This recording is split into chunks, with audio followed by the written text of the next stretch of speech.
Kini ang At Home with GMA Regional TV.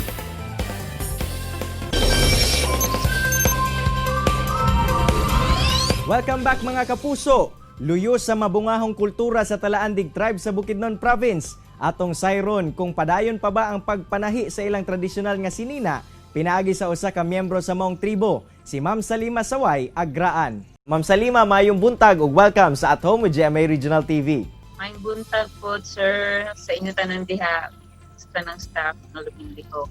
Ma'am, unang-una, unsa ba ang distinct identity o kalahian sa tribong Talaandig ug asa sagad nga nakapuyo ang mga miyembro sa inyong tribo? Ang Talaandig tribe, ang akong tribo, nga makita ni siya sa Sungko Lantapan Bukidnon, sa mga ilan sa mga kitanglad. Nailhan ang Talaandig tribe sa iyahang siyempre sa physical niya, iyang sinuotan lahi sa uban na tribo.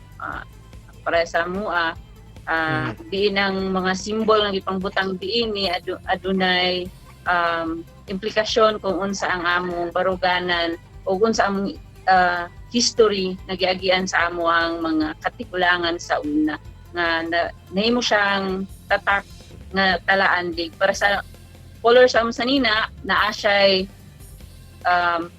definition kada color. Ma'am, usa ka timailan sa usa ka tribo ang ilang kasuotan. Unsa ba ang traditional nga kasuotan ninyo ug unsa puy tawag ani, ma'am? Ang among traditional nga sinuotan sa babae gitawag namong pinagsoy, nya giparisa ni saya na sinulama na sa akong likod ka. Na ako'y nami upat ka klase nga gipakita diani kay kada magsuot og pinagsoy, lain-lain og posisyon. So lain-lain sa og kuan, disenyo. Kung nalaga ka pa, kasagaran yung suoton, dominant nga color is white o red.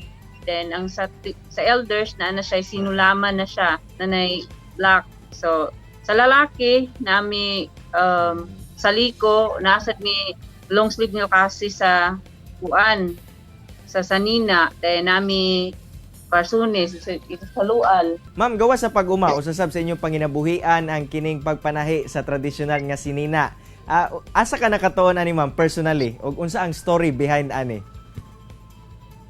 Nakatuon ko sa pagpanahi sa akong mama. Bali, nabuta nga, nag-awat-awat ko sa iya. Interesado ko sa bata pa ko magsuon-suon. So nakatuna na ako ang iyang mga technique mo nang hatod karon akong gipadayon isabay na ako siya sa pagpananom-tanom pod kay nagauma pod ang istorya aning sanina kani siya nga tradisyon pasa-pasa naman pod ni kay gikan ni sa iyang ginikanan pod sa una. So kani akong gisuot sanay ka karaan na sinina panahon pa ni sa kabataan sa akong mama na akong mama karon 72 years old. Ma'am, unsa ba ka metikuloso ang pagtahi og ang pattern sa pagtahi sa inyong kasuotan sa inyong tribo? Unsa ba kay mga meaning ani? Medyo kutinis siya ang buhat sa amuang sinina kay ang isa ka sinina daghan kay siya nga cut. So ang konsepto nakatatak lang gyapon siya kinahanglan isumpay-sumpay pod ang kuan ang paghimo kay para mong reflect lang gyapon ang traditional nga pagkahimo sa iya. So aya nimo mabuo kinahanglan pa ka og pila ka semana sa isa lang sa biste. Ma'am, taliwala sa modernong panahon, kanus abasagad nga ginasuot ang traditional attire sa inyong tribo? Kasagaran na ay mga okasyon na ay ritual, special occasions na mo dire kaning among gitawag og labi na ning among Talaandig Day, among tinuig nga selebrasyon, pagtagbo-tagbo namo sa among mga katribo pod sa naa sa laing munisipyo, uban pod ana ang among mga kuan mga igsuon nga gikan sa uban na tribo. Munang magsuot gyud big may na kaning na yung mga ritual namo sa among panimalay para sa birthday ritual mo ni siyang pagmakato blessing sa birthdihan ana siya. Ma'am, isip usa ka miyembro sa tribo paunsa nimo ginapadayon ang pagpractice sa mabungahong kultura sa inyong tribo?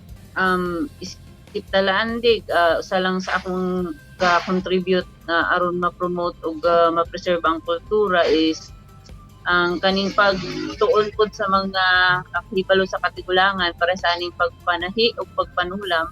Dagan kayong salamat Ma'am Salima o hinaot namo ma'am nga magpadayon sa pagpreserba ang kining inyuhang kultura sulod sa tribong Talaandig. Once again ma'am, dagan kayong salamat sa imong oras nga gihatag sa At Home with GMA Regional TV. Daghang salamat po sa inyong panahon. Mga kapuso, tutok lang mo, mubalik pa ang At Home with GMA Regional TV.